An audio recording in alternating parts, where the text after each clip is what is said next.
Hi, everybody. Welcome back to First Chapter Friday. This month, we're going to be reading a modern classic called The Outsiders by S.E. Hinton. And the reason I picked this one is because most middle schoolers at one time or another, they're going to find this on a required reading list. So I figured why not start early? And this way, you guys will have a leg up. Now, this first chapter is exceedingly long. So I'm actually going to read half of the first chapter because otherwise you would not watch this video. It's so long. All right, so let's get started. Again, it is The Outsiders by S.E. Hinton. All right, here we go. Chapter 1. When I stepped out into the bright sunlight from the darkness of the movie house, I had only two things on my mind: Paul Newman and a ride home. I was wishing I looked like Paul Newman. He looks tough, and I just don't. But I guess my own looks aren't so bad. I have light brown, almost red hair and greenish gray eyes. I kind of wish they were more gray though, because I hate most guys that have green eyes. But I have to be content with what I have. My hair is longer than a lot of the boys wear theirs, and it's squared off in the back and long at the front and sides. But I'm a greaser, and most of my neighborhood rarely bothers to get a haircut. Besides, I look better with long hair. I had a long walk home and no company, but I usually loan it anyway, for no reason except that I like to watch movies undisturbed. So this way, I can get into them and live them along with the actors. When I see a movie with someone, it's kind of uncomfortable, like having someone read your book over your shoulder. I'm different that way. I mean, my second older brother, Soda, he's 16 going on 17, never cracks a book at all. And my oldest brother, Daryl, we call him Darry. He works too long and hard to be interested in a story or drawing or picture. So I'm not like them. And nobody in our gang digs movies and books the way that I do. For a while there, I thought I was the only person in the world that did, so I loaned it. Soda tries to understand at least, which is more than Darry does, but then Soda is different from anybody. He understands everything, almost.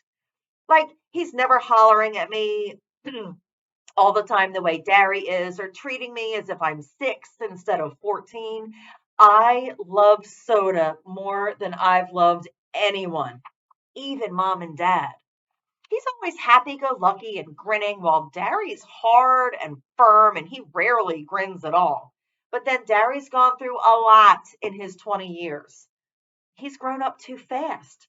Soda Pop will never grow up at all. I don't know which is the best way, but I'll find out one of these days. Anyway, I went on walking home thinking about the movie and then suddenly wishing I had some company. Greasers can't walk alone too much or they're going to get jumped. Or someone will come by and yell, "Greaser!" at them, which really just doesn't make you feel too hot, if you know what I mean. We get jumped by the socias. I'm not really sure how to spell that, but it's the abbreviation for socials. The jet set, the West Side rich kids. It's like the term greaser, which is used to class all us boys on the east side. We are poorer than the socias and the middle class. I reckon we're wilder too. Not like the socias who jump greasers and wreck houses and throw beer blasts just for kicks and get editorials in the paper for being a public disgrace one day and an asset to society the next. Greasers are almost like hoods. We steal things and drive old souped up cars and hold up gas stations and have a gang fight just every once in a while. I don't mean I do things like that. Darry would kill me if I got into trouble with the police. Since mom and dad were killed in an auto wreck, the three of us get to stay together only as long as we behave. So, Soda and I stay out of trouble as much as we can, and we're careful not to get caught when we can. I only mean that most greasers do things like that, just like we wear our hair long and we dress in blue jeans and t shirts, or leave our shirt tails out and wear leather jackets and tennis shoes or boots. I'm not saying that either socias or greasers are better. That's just the way things are.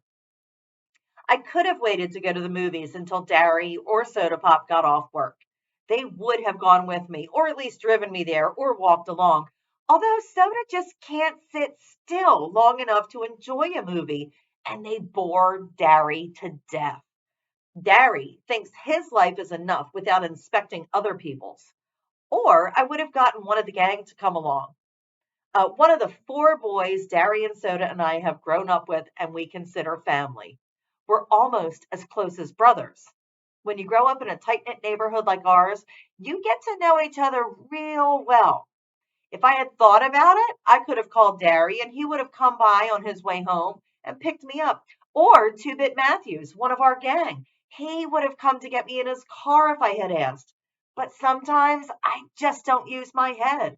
It drives Derry nuts when I do stuff like that because I'm supposed to be smart. I make good grades. I have a high IQ and everything, but I don't use my head. Besides, I like walking. I about decided I didn't like it so much though when I spotted that red Corvair trailing me. I was almost 2 blocks from home then, so I started walking a little faster.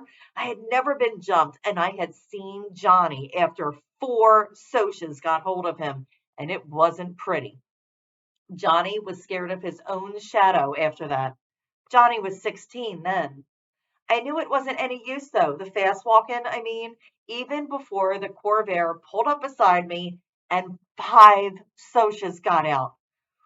I got pretty scared. I'm kind of small for 14, even though I have a good build, and those guys were bigger than me. I automatically just hitched my thumbs in my jeans and I slouched, wondering if I could get away if I made a break for it. I remember Johnny, his face was all cut up and bruised, and I remembered how he had cried when we found him, half conscious in the corner lot. Johnny had an awful rough time at home. It took a lot to make him cry. I was sweating something fierce, although I was cold. I could feel my palms getting clammy and the perspiration running down my back. I get like that when I'm real scared. I glanced around for a pop bottle or a stick or something. Steve Randall, Soda's best buddy, had once held off four guys with a busted up pop bottle. But there was nothing. So I stood there like a bump on a log while they just surrounded me. I don't use my head. They walked around slowly, silently smiling. Hey, Grease, one said in an overly friendly voice. We're going to do you a favor, Grease. We're going to cut all that long, greasy hair off. So he had on a Madras shirt. I can still see it. Blue Madras. One of them laughed, then cussed me out in a low voice. I didn't think of anything to say. There just isn't a whole lot you can say when you're waiting to get mugged. So I kept my mouth shut. Need a haircut, Greaser? The medium-sized blonde pulled a knife out of his back pocket and flipped open the blade. I finally thought of something to say. No, I was backing up away from that knife. Of course, I backed right into one of them. They had me down in a second. They had my arms pinned down, and one of them was sitting on my chest with his knees on my elbows. And if you don't think that hurts, you're crazy. I could smell English leather shaving lotion and stale tobacco. I wondered foolishly if I would suffocate before they did anything. I was scared so bad that I was wishing I would. I fought to get loose and almost did for a second. Then they tightened up on me and the one on my chest slugged me a couple times. So I lay there, swearing at them between gasps. The blade was held against my throat. How'd you like that haircut to begin just below your chin? It occurred to me right then that they could kill me. I went wild. I started screaming for Soda, Derry, anyone. Someone put his hand over my mouth and I bit it as hard as I could, tasting blood running through my teeth. I heard a muttered curse and got slugged again. And they were stuffing a handkerchief in my mouth.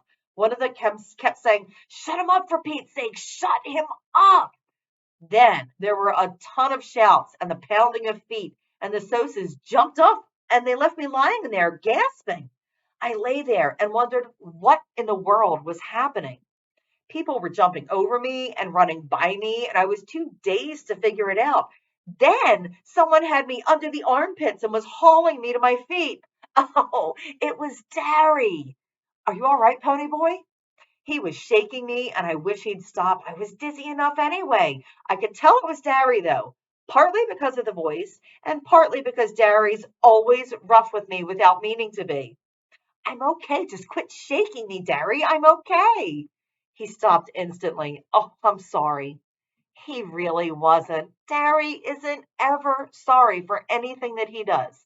It seems funny to me that he should look exactly like my father and act exactly the opposite of him.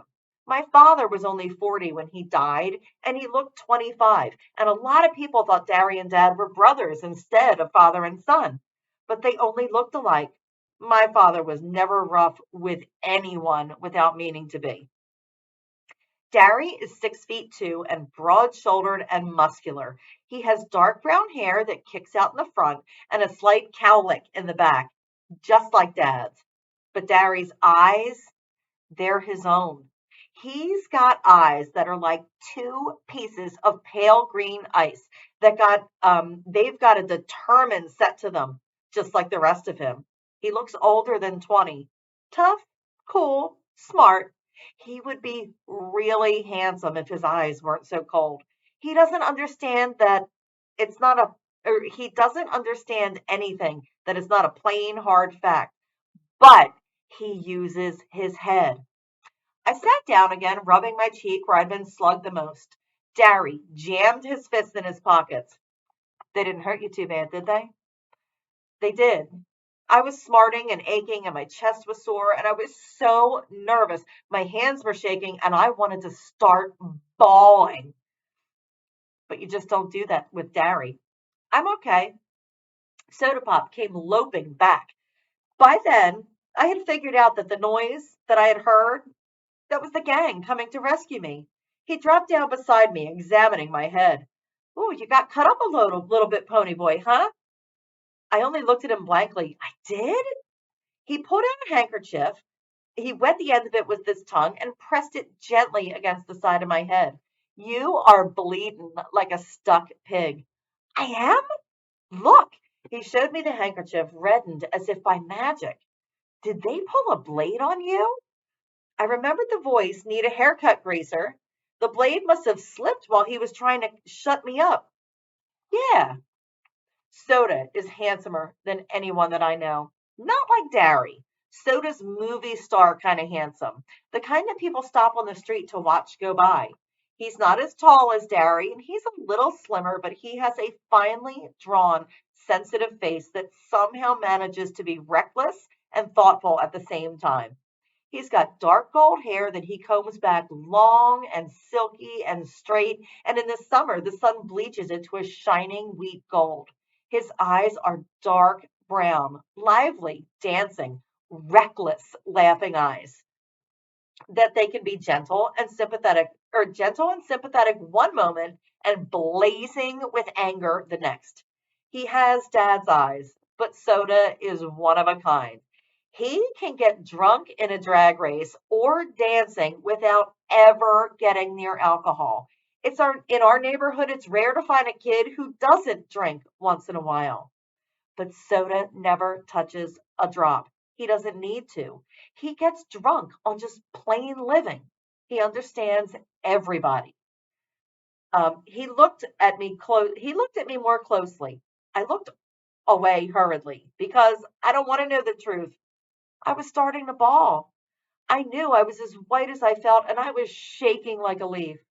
Soda just put his hand on my shoulder. Easy, Ponyboy. They ain't gonna hurt you no more.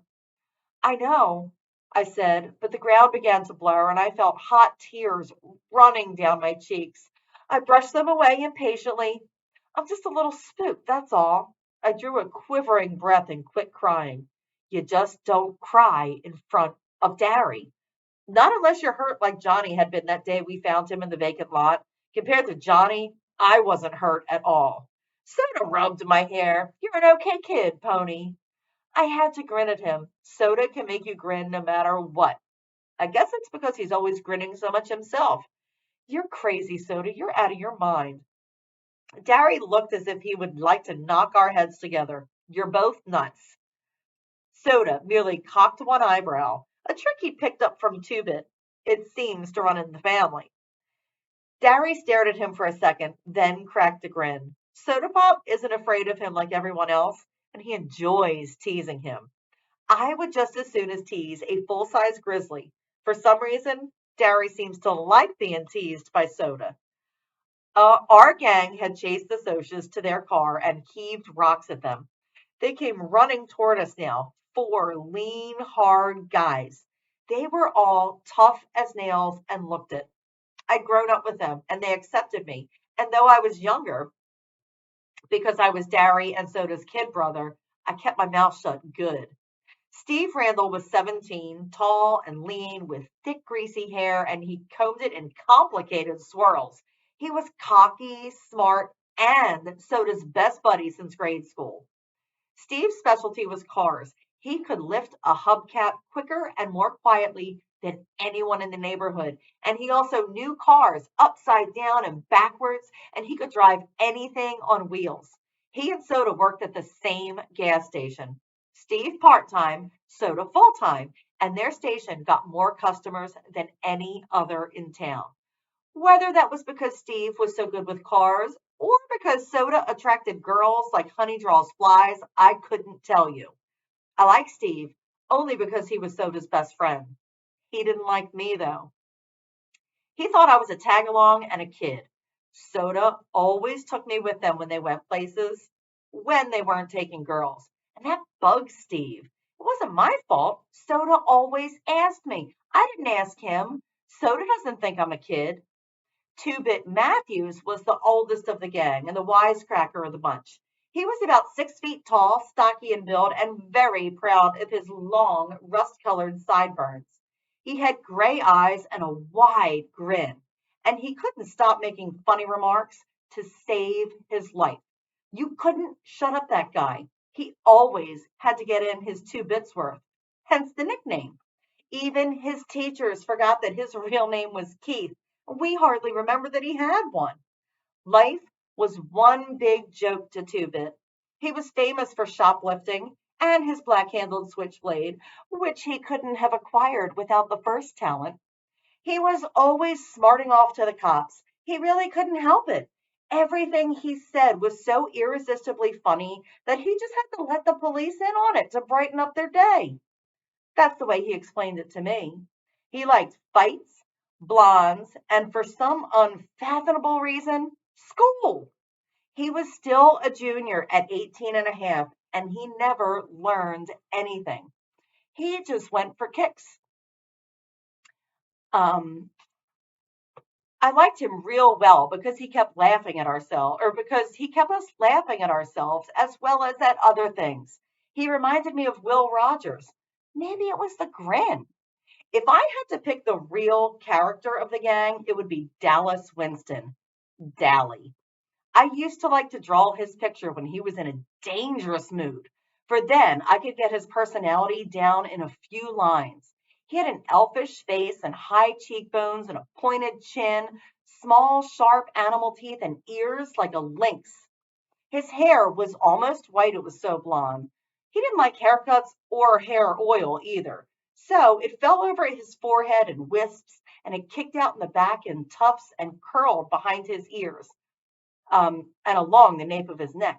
His eyes were blue, blazing ice, cold with a hatred of the whole world. Dally spent 3 years on the wild side of New York and had been arrested at the age of 10. He was tougher than the rest of us. Tougher, colder, meaner. The shade of difference that separates a greaser from a hood wasn't present in Dally. He was as wild as the boys in the downtown outfits, like Tim Shepard's gang. In New York, Dally blew off steam in gang fights, but here, organized gangs, they're a rarity. There are just small bunches of friends who stick together, and the warfare is between the social classes. A rumble, when it's called, is usually born of a grudge fight, and the opponents just happen to bring their friends along. Oh, there are a few named gangs around, like the River Kings and the Tiber Street Tigers, but here in the Southwest, there's no gang rivalry. So Dally, even though he could get into a good fight sometimes, he had nothing specific to hate. No rival gang, only socias. And you can't win against them, no matter how hard you try, because they get all the breaks. And even whipping them isn't going to change that fact. Maybe that's why Dallas was so bitter. He did have quite a reputation. They had a file on him down at the police station. He'd been arrested. He got drunk. He rode in rodeos, lied, cheated, stole, rolled drunks, jumped small kids. He did everything. I didn't like him, but he was smart and you had to respect him. Johnny Cade was last and least. If you can picture a little dark puppy that has been kicked too many times and is lost in a crowd of strangers, you have Johnny. He was the youngest next to me, smaller than the rest, with a slight build. He had big black eyes and a dark tanned face. His hair was jet black and heavily greased and combed to the side, but it was so long that it fell in shaggy bangs across his forehead. He had a nervous, suspicious look in his eyes. And that beating that he got from the Socias, that didn't help matters. He was the gang's pet, everyone's kid brother. His father was always beating him up and his mother just ignored him, except when she hacked off at something, and then you could hear her yelling clear down at our house. I think he hated that worse than getting whipped. He would have run away a million times if we hadn't been there. If it hadn't been for the gang, Johnny would never have known what love and affection are. I wiped my eyes hurriedly. Did you catch them? Nope. They got away this time. The dirty two-bit went on cheerfully calling the Socias every name he could possibly think of or make up. The kid's okay? I'm okay. I tried to think of something to say. I'm usually pretty quiet around people, even the gang. I changed the subject. I didn't know you were out of the cooler yet, Dally. Good behavior. Got off early. Dallas lit a cigarette and handed it to Johnny. Everyone sat down to have a smoke and relax. A smoke always lessens the tension. I had to quit trembling, and my color was back.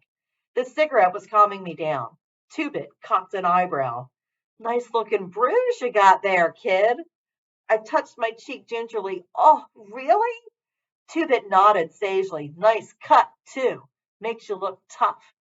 Now, tough and tough are two different words. TOUGH is the same as rough. TUFF means cool, sharp, like a tough looking Mustang or a tough record.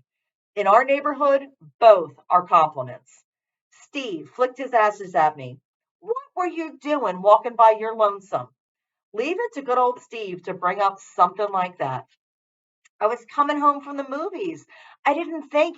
You never think, Derry broke in. Not at home, not or anywhere that it counts. You must think at school with all those good grades you bring home, and you've always got your nose in a book. But do you ever use your head for common sense? No, sorry, bub. And if you did have to go by yourself, you should have carried a blade. And that is half ish of the first chapter of The Outsiders by S.E. Hinton. Now, we do have this one in book form. We also have it electronically, and there is a movie, which I personally feel is just as good as the book. So, anyway, thank you for hanging with me this month, and I will see you next time. All right? Bye.